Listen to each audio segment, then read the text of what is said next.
Tons of new sky islands, a closer look at the shrines, different types of designs throughout the land of Hyrule that we haven't seen before. Apparently villagers are now a thing and they're building out camps around different towns that we've been to. Maybe a look at the first traditional style dungeon returning to Tears of the Kingdom, floating ships that are flying throughout the sky, insane possibilities when it comes to machine crafting, a potential first look at the Zonai race or even Hylia herself, a ton of different bosses. Link has a rocket ship, the official return of Ganondorf, and are we talking about the potential for time travel and or realm travel in Zelda Tears of the Kingdom? We need to break all of that down in an analysis of today's brand new Legend of Zelda Tears of the Kingdom trailer right now.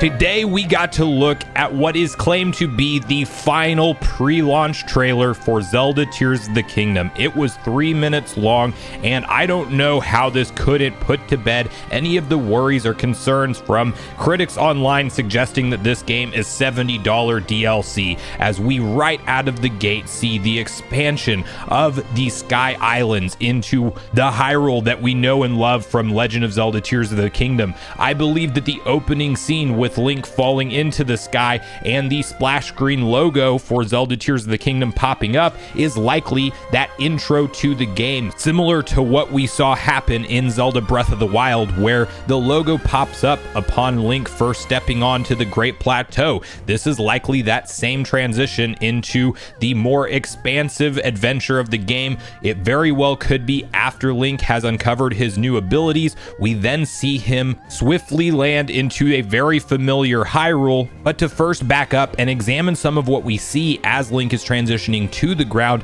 you have new markings and engravings throughout Hyrule that we have not seen before that are very reminiscent of what we see from the hieroglyphic style stories we've seen told on the wall in previous trailers, but they are large markings on the ground. As far as how tall these are when you're up close to them remains to be seen. Could this be some kind of mini puzzle area that you will have to traverse through, and maybe those are actually just tall enough to not allow Link to see over the walls, or are they something that is very shallow to the ground? It's hard to make out from this angle, but you also have what appear to be the replacement for the map towers from Breath of the Wild, with interesting lights beaming up throughout the sides of them. Are these the portals to the ground that we later see Link go through? Not to mention, I do believe that this trailer has confirmed that traditional dungeons are at least back in some way, shape, or form. And are these the portals to go to more of that underground style of Hyrule? It's entirely possible, but we don't know what these do yet, other than the light that you see shining out the sides of them. They look very similar to the previous map towers. You then see what looks to be Hateno Village, but you might notice that it looks very different, more lively, more characters walking throughout the lands.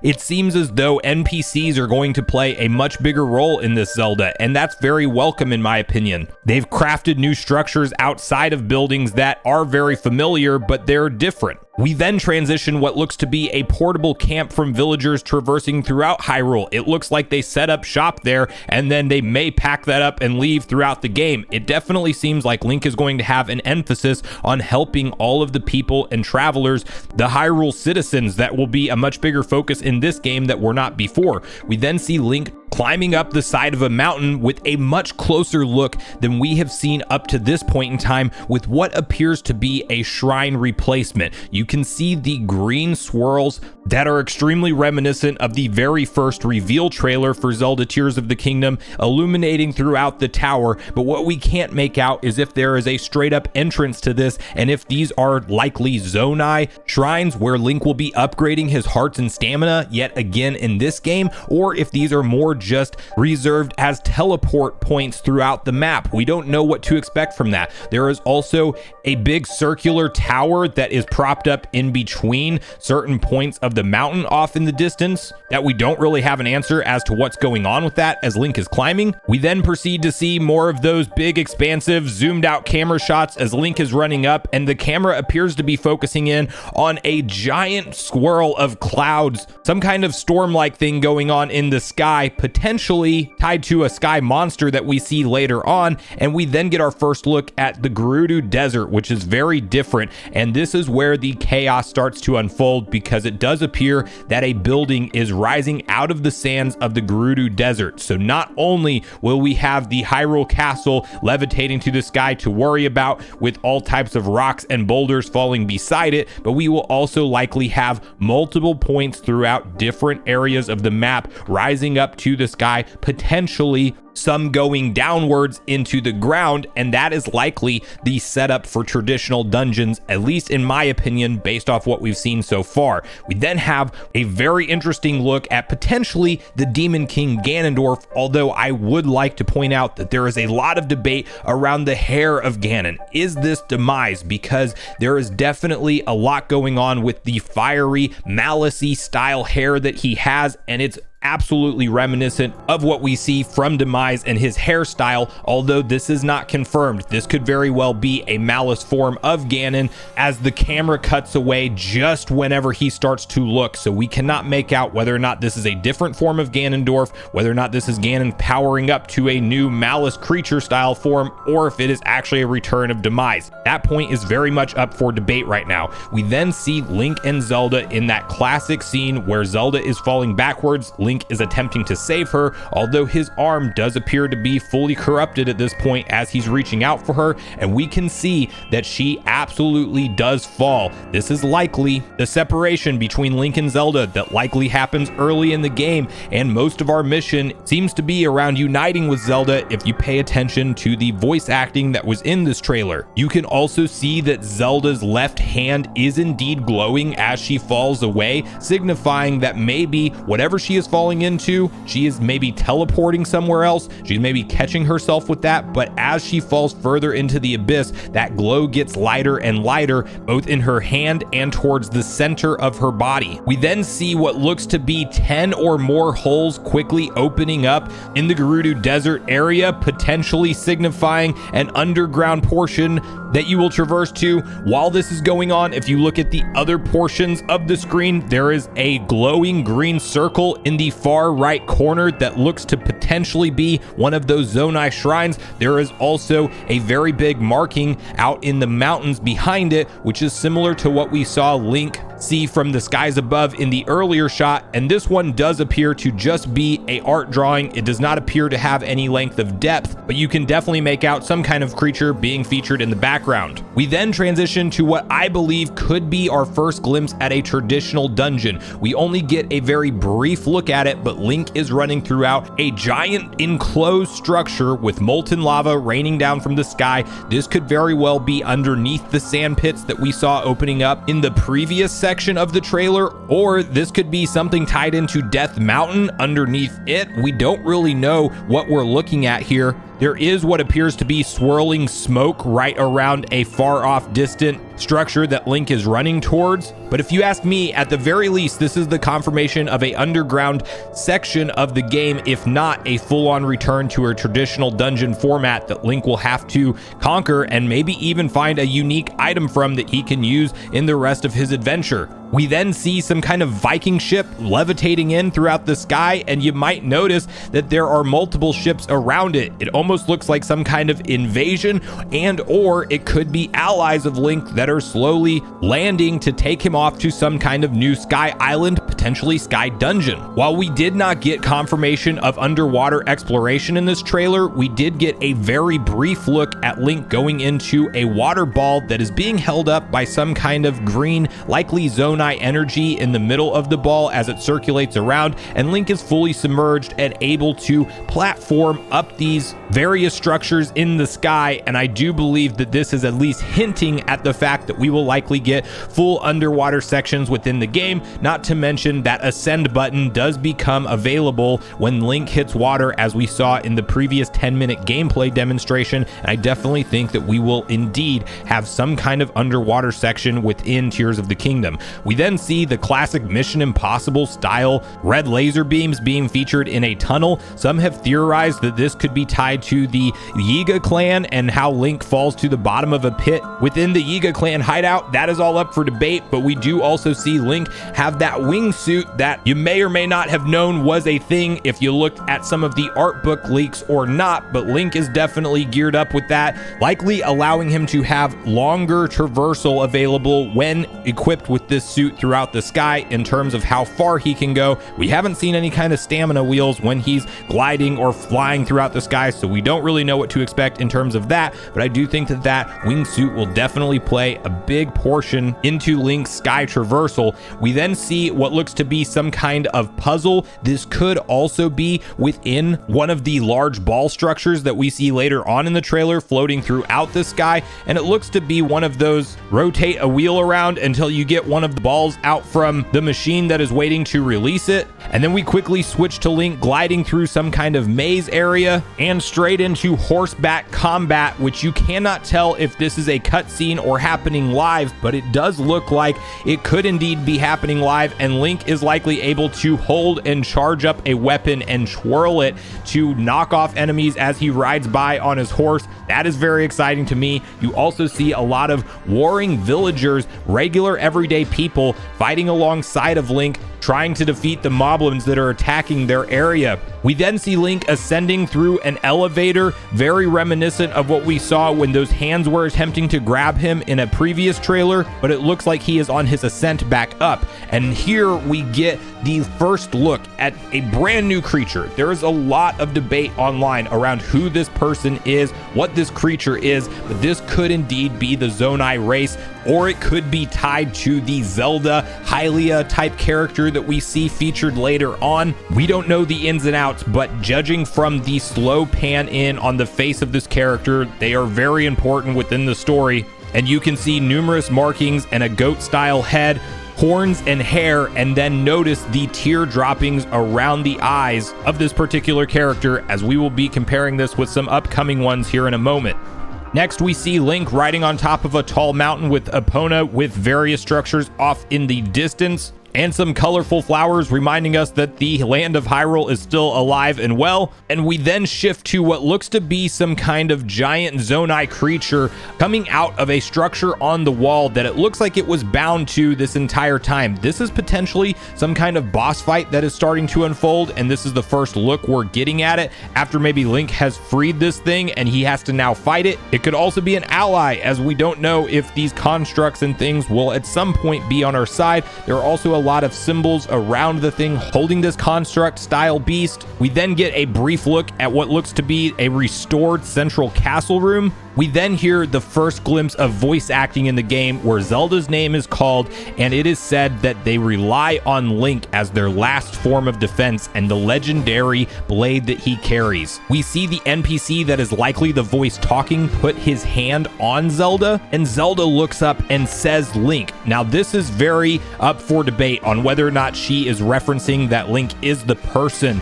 that they need to rely on to solve all of the problems, or if this is some kind of time travel from the past hero that once was Link, and she's referring to this person as Link that puts his hand on her shoulder. We then also see that Zelda does have tears painted on her face, and that she has a specific set of earrings that you will want to remember later on in the trailer. We quickly transition to Link flying on the bird statue that we have seen in a prior trailer. Throughout various sky islands, we also have on the bottom of the map what looks to be red, maybe shrines before you've completed them, as it looks like they could be similar structures that maybe turn green with that big swirl upwards after you've completed the shrines, and that could indeed be a look at the shrines before you actually go through, traverse, and complete them. We then get what's a crazy combination of weapons with Link fighting off constructs where he has a claymore fused to a shield where essentially you can block and shield bash with your sword directly. The weapon combinations are just going to be insane. We then also get a look at the big circle orb in the sky that does have those circular symbols that we see on the Zelda Special Edition OLED console, and that we've seen numerous times throughout the promotion of Zelda Tears of the Kingdom now, and it looks as if Link can just fall into that, and that could indeed be the puzzle that we saw Link completing earlier, or that could be something entirely different. There is then a racing speedball that flies straight by Link as he jumps to the side to dodge it. And we then see Link jumping up to the sky with a little Rito who could be Tolan from Breath of the Wild, as he looks just slightly older and is definitely looking for Link to lead the way. They jump off of some kind of fabric that is obviously propelling them far upward, and we also get another look at these sky ships that are not quite as prominent as the big central one that we saw earlier, but they are flying off in the background, leading us to believe that the Rito have likely gone to the skies and have created an entire section of their village there. Speaking of village, Link is then transporting some local Hylian villagers throughout the map as he leads them on horseback, and they are in a carriage behind him. We see Link's recall ability in full function as he utilizes it to defeat an enemy. And next we have Link partnering with SpaceX as he is now able to craft rockets that propel him upward. So gone are the days of trying to climb up the sides of mountains when you can just build a rocket and propel to the top of them if you can't traverse through the bottom of them with the cave system. Definitely seems like we will have a lot of different unique ways to ascend and descend vertically in this game. We then next see some kind of new traversal from Link as it appears that he's moon jumping. He seems very weightless in this particular scene, and he is waiting to land on the next platform with a very interesting jump animation. It's definitely not his normal amount of weight, and you can also see the particles kind of staying mid-air suspended, leading me to believe that there will likely be light gravity sections and actually a change in gravity with how Link will interact with the world. You can also in the background see some Malice looking smoke coming out of the middle of the mountaintop, as well as dark sludge leaking down from the platform that Link is jumping up to, and a giant waterfall in the center of the platform that he is ultimately leaping to, with some bubbles off in the left corner with the green charged balls within them. We then have on-rails combat confirmed as Link is inside of a molten lava cavern once again, but is on a cart that is being propelled by one of the Zonai charged propellers, fighting a construct right across from him. And we then switch to Link riding on some definitely homemade creature that he created that looks to be trying to attack this oncoming mobile camp of moblins, riding on a stone talus, and he is just there trying to slash them with a sword that is attached to an arm on this beast of a structure that he's created that is all being held together with his weapon crafting abilities. And speaking of weapon crafting, Link has some kind of charged ruby fire arrow that he is then pulling out on the back of Epona, and we then see what could be a homemade trap that was either already there or Link could have placed it when he shoots it with an arrow, and it proceeds to rotate with a number of different lasers flying throughout it. The jury is still out on whether or not this was an existing thing that was there or something that Link built and then placed near the enemies strategically so you could take them out easier. Next, we get a glimpse of what looks to be that earlier storm cloud that we saw within the sky. At least it could be that, and a giant beast monster proceeding to try to eat Link. And we do have our Rito friend on the left of us who could be Tolan flying with us in this particular shot of the trailer. We then get a brief blast of Malice and Zelda saying that, "I know why I am here. This is something only I can do," and she is likely holding a Tear of the Kingdom with a logo that I believe is tied to one of Link's abilities, potentially suggesting that there are more abilities as we collect the 7 Tears of the Kingdom throughout this adventure. We then see Malice beaming up to the sky and a group of serious enemies, with Lynel's being in shot front and center, and we now start to hear Ganon as we see Link's arm start to become corrupted with Malice, while Ganon is quoted saying, "Do not look away. You will witness a king's revival and the birth of his new world." You then see the apparent 2 different arms of Ganon, one of which looks to be just bare skin and the other one clothed in his robe, and then a look at Ganon yelling with a Malice-infused gem of some type on the very top of his head.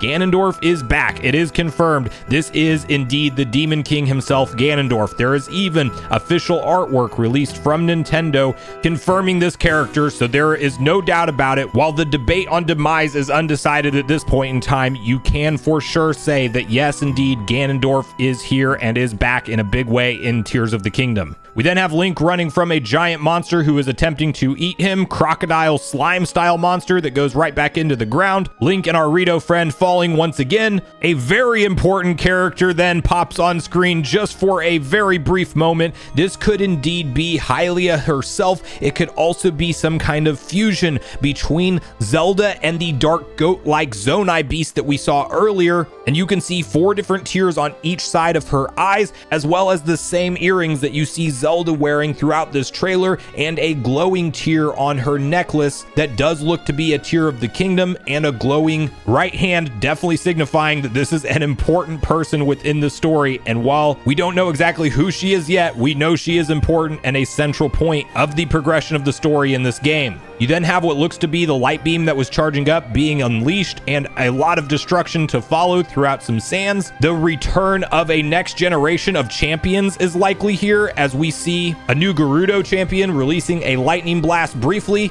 Link teamed up with a Goron and various NPCs surrounding him, apparently getting ready for some kind of battle. And while Zelda is saying Link is not alone, you can also see Link battling along Prince Sidon, who looks to have the champion's crown with a construct, and this is a group style battle where Prince Sidon is doing his own moves with his own trident and Link is doing his standard attacks side by side. This is very exciting, especially considering that the upcoming scene then shows Link with multiple champions at the same time, apparently charging into battle against a classical Zelda boss, the Gleeok, who is indeed returning from the original NES Legend of Zelda and has 3 giant flaming heads with 1 eye throughout each one, spikes on the chin. And it looks to me like Link will be recruiting these new next generation champions and having them fight alongside of him, which is absolutely incredible. We then have a very pivotal moment in the trailer where Zelda is gripping the Master Sword herself. Notice the 2 tears, notice her pulling the Master Sword out of its resting place, and those same earrings once again, and it could indeed be signifying that Zelda at some point in time is playable in this game. That could also be a cutscene, but we do not know at this point in time. And Zelda, of course, saying, "You are our final hope," to Link. Now we then get a quick logo splash screen of the game once again, and it has been pointed out that in the top right corner there is the Demon King himself, Ganondorf, or who looks to be Ganondorf, potentially Demise as well, and that was missing from the up close look of the hieroglyphic style art that we had seen up to this point in time. And we then see Zelda saying, "Link, you must find me." And what is interesting about this is that she looks to be safe on a platform that looks to be peaceful. She looks towards the sky. This very well could be referencing that Zelda is indeed in a different time period altogether, where Link may have to travel to that time to find her, or a different realm. There very well could be time travel and realm travel within Zelda Tears of the Kingdom, judging from this last scene, where if she was just simply in Hyrule, Link should be able to find her pretty easily, at least if she was in the same time period or realm as our current day Link. So there is so much different information that came from this. I did my best to break down everything we saw without knowing the ins and outs and the depths of everything that the lore has signified if you really deep dive it and study it from Breath of the Wild to this game. But I want to hear from you guys at this point in the video, your thoughts around everything that we saw from this trailer. There was a ton and probably a lot that I missed, so I want to hear from you guys your most interesting theories that you've seen discussed online, maybe some ones you've come up originally on your own. Do you think that Zelda is indeed in a different time here and we have to time travel throughout this game to find her? Do you think that Demise is in this game alongside Ganondorf? Who is that Zonai goat-like creature? Is that someone who is fused with Zelda to ultimately see the Hylia looking character that we see later on? Who's the voice suggesting that Link is our only hope and the character that is putting his arm on Zelda? There's so much to unpack here. This is the last official trailer and look at Zelda Tears of the Kingdom pre-launch according to Nintendo. It does not entirely rule out the fact that they could do another gameplay presentation, but as stated in previous videos, I truly believe that less is more marketing is what Nintendo wants to stick to with this title, and I think that all of the quick action cuts that we saw in today's trailer, not fully explaining everything, but just getting us more pumped and ready than ever for this game to drop and for us to experience it firsthand, is likely how Nintendo will finish up the marketing push for this game until it is out and in our hands and we can experience the story firsthand ourselves. But regardless of your thoughts and feelings on everything we talked about today, I do look forward to hearing from you all in the comments down below before you leave the video, as I do look forward to getting a back and forth conversation started with you all around these topics. Go watch yesterday's video next if you haven't already, which is on screen right now. Also make sure you like, subscribe, turn on your notification bell, and I will see you guys in the next video.